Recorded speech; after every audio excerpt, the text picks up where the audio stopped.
Assalamualaikum warahmatullahi wabarakatuh. Selamat pagi dan salam sejahtera untuk kita semua. Hari ini kita akan membahas sebuah isu yang menarik sekaligus krusial dalam dunia ASN. Belum lama ini, media sosial diramaikan oleh dua peristiwa berbeda. Yang pertama, ada video ASN yang berjoget dan melakukan saweran di ruang rapat dinas di Kutai Timur. Dan yang kedua, video sosialisasi pencegahan korupsi oleh Inspektorat Kota Magelang. Kita akan mendiskusikan kedua peristiwa ini dari berbagai sudut pandang untuk menggali pelajaran berharga mengenai manajemen ASN. Bersama saya telah hadir 4 narasumber hebat, ada Bang Vincent, Bang Jerry, Kak Putri, dan Kak Fatika. Baik, langsung saja kita mulai dari isu pertama. Mungkin dari Bang Vincent, bagaimana pandangan awal Anda mengenai peristiwa ASN di Kutai Timur?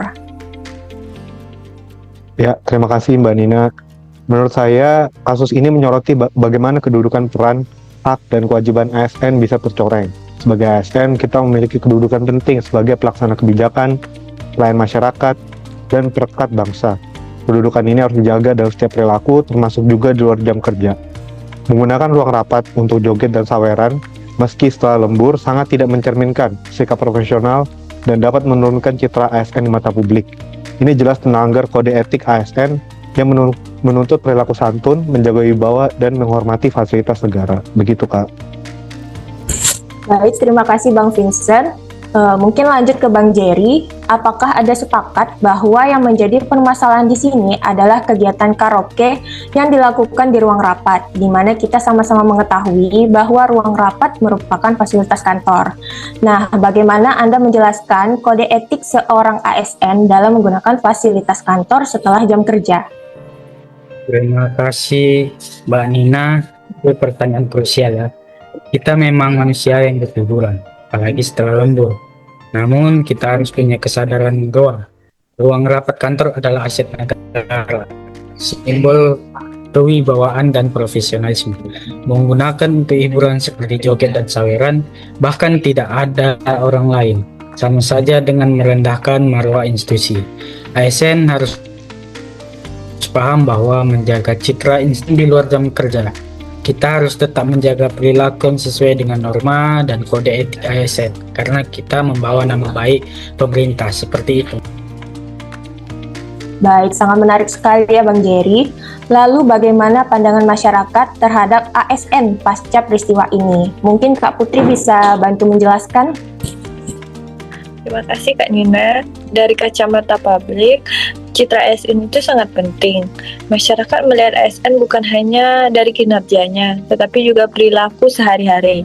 Apalagi jika terekam dan viral, perilaku yang tidak pantas akan menimbulkan keraguan dan merusak kepercayaan publik secara luas.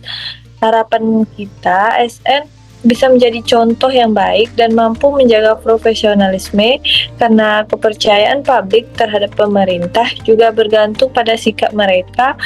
Peristiwa ini, terutama unsur sawerannya, bisa memicu persepsi negatif bahwa ASN dekat dengan praktik-praktik yang tidak bersih. Terima kasih Kak Nina.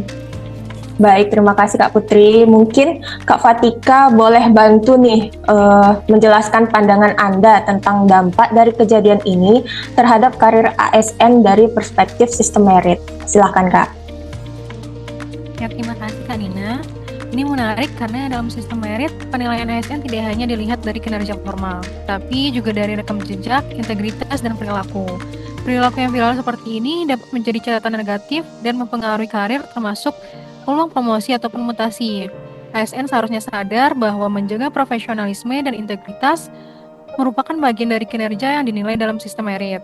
Jadi bukan hanya menyelesaikan tugas pokok, tetapi juga menampilkan perilaku yang mencerminkan nilai berakhlak.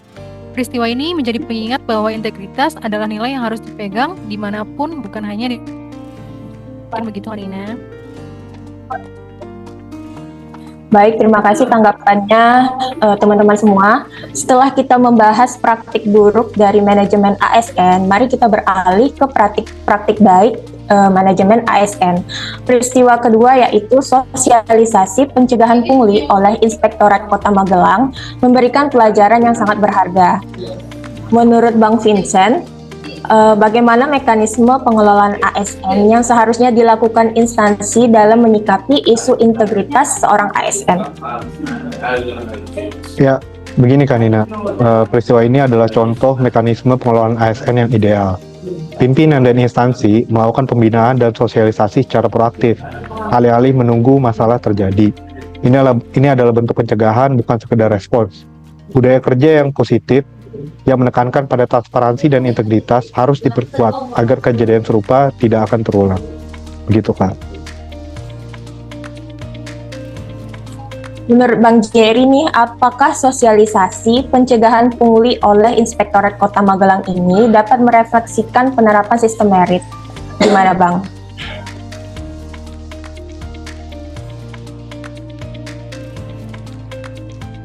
Betul sekali, Mbak. Penegasan Wali Kota Magelang bahwa penerimaan murid harus objektif dan bebas intervensi adalah cerminan langsung dari prinsip sistem merit. Ini menunjukkan komitmen untuk memastikan setiap proses berjalan adil dan transparan. Jika prinsip ini diterapkan secara konsisten dalam manajemen ASN, maka ASN yang terpilih dan berkarir adalah mereka yang benar-benar kompeten, bukan karena suap atau koneksi. Nah baik, sekarang dari segi kode etik dan peran ASN, apa yang dapat kita pelajari dari sosialisasi ini? Mungkin Kak Putri bisa menanggapi? Dan yang paling menonjol yaitu peran pimpinan ASN dalam menjaga integritas.